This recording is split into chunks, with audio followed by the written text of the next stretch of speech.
Hello and welcome to this week's edition of CTN Community Update.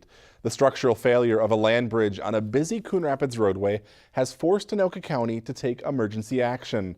On Monday, county crews shut down the westbound lanes of Main Street to traffic between Shenandoah Boulevard and Coon Creek Boulevard after a surprising discovery.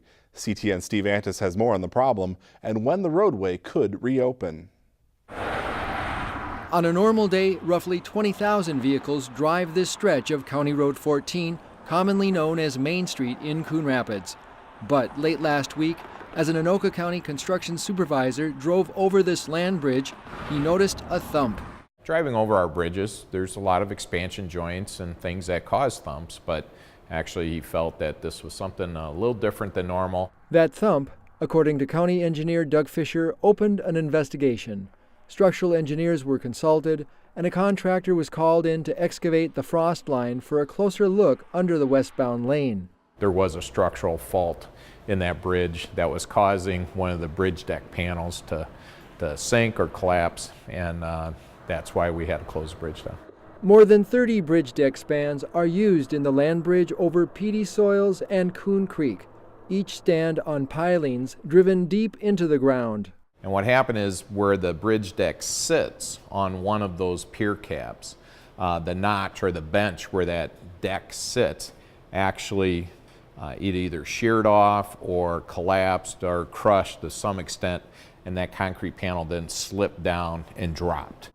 The county plans to replace the failed portion of the bridge deck with a new reinforced deck panel, but that's a temporary fix while they determine a more permanent solution. Once work begins, officials say they expect the repairs to take about a month and a half to complete, and they hope to reopen the westbound lanes of Main Street to traffic in early April. For CTN Community Update, I'm Steve Antis. The detour takes westbound traffic north on Hanson, west on Bunker Lake Boulevard, and south on Coon Creek Boulevard. For updates on the project, check out Anoka County's website. Metro Transit is reporting record ridership on the Northstar commuter rail line last year. Transit officials say there were nearly 794,000 rides in 2017, which is a 12% increase over the previous year. Last year's ridership broke the previous record, which was set in 2013. Light rail, both the blue and green lines, also set new ridership records. Officials say gas prices hovering around $2.50 a gallon have more people taking mass transit. The Toys R Us in Blaine won't be closing after all. A company spokesperson says after additional negotiations, the Blaine location was removed from the list of store closings, along with more than a dozen other locations. As part of its bankruptcy reorganization plan, Toys R Us now plans to close 168 stores nationwide, including the Minnetonka, Richfield, and Woodbury locations here in the Twin Cities. Upon court approval, store closing sales are expected to begin in the coming weeks and be finished by mid-April. Toys R Us, which is facing big competition from online retailers, is saddled with more than $5 billion in debt. The political process for the 2018 election gets underway next week. Precinct caucuses will take place the evening of Tuesday, February 6th. Caucuses are organized by the political parties to select candidates to run for office and determine the party's platform. To find out where your precinct caucus is taking place, log on to the city's website for a link to the Caucus Finder. Due to caucuses, the first City Council meeting this month is being held on Wednesday, February 7th.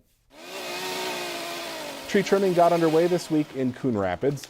Each year, the city targets different neighborhoods for trimming and pruning, which preserves tree health and appearance and prevents damage to human life and property. In addition to boulevard trees, crews will be tree trimming in parks and on certain trails. For a map of the work being completed this year, log on to the city's website, coonrapidsmn.gov. The work is expected to be finished by April 1st. The annual Miss Coon Rapids pageant is back as an official Snowflake Days event this year. And last Saturday night, 7 young ladies competed for the crown. Our new Miss Coon Rapids 2018 is Erin O'Brien. That's right, Erin O'Brien is the new Miss Coon Rapids. She grew up in Ohio and has spent the last few years working as a TV reporter in Wisconsin.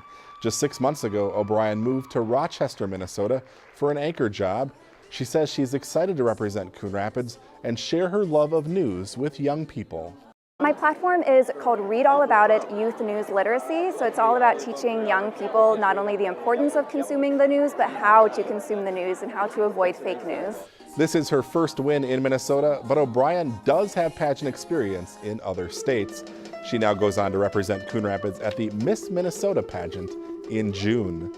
2 more winners to tell you about following the kids' medallion hunts last weekend. Madeline Chorus won the girls' medallion hunt, and Nolan Pakovsky won the boys' competition. Each winner walked away with a $200 gift certificate to Jerry Schwinn, courtesy of the Coon Rapids Fire Department Community Fund. The Snowflake Days Fun continues this weekend with a children's carnival on Saturday from 10 a.m. to 1 p.m. at Sand Creek Elementary School. In addition to games, prizes, and face painting, there will be a free magic show at noon. On Thursday, February 8th, you can grab dinner at the Coon Rapids VFW. The annual Chili Challenge is taking place from 5 to 7 p.m. All the money raised benefits Hope for Youth. On Saturday, February 10th, it's the Coon Rapids Junior Royalty Recognition Ceremony and Ambassador Crowning at 1 p.m. at Coon Rapids High School. Children 4 and under are admitted free. And Snowflake Days wraps up on Sunday, February 11th with Family Fun Day at the Coon Rapids Ice Center. The festivities get underway at 3 p.m. with a free cookies and canvas event for kids. There's also skating, games, spin art, face painting, an indoor kids ice fishing contest, and a lights out glow skate. So lots to do there. Lots to do, of course, this weekend in downtown Minneapolis with the Super Bowl in town. That's going to do it for us this week. Thanks for watching. We'll see you back here again next week.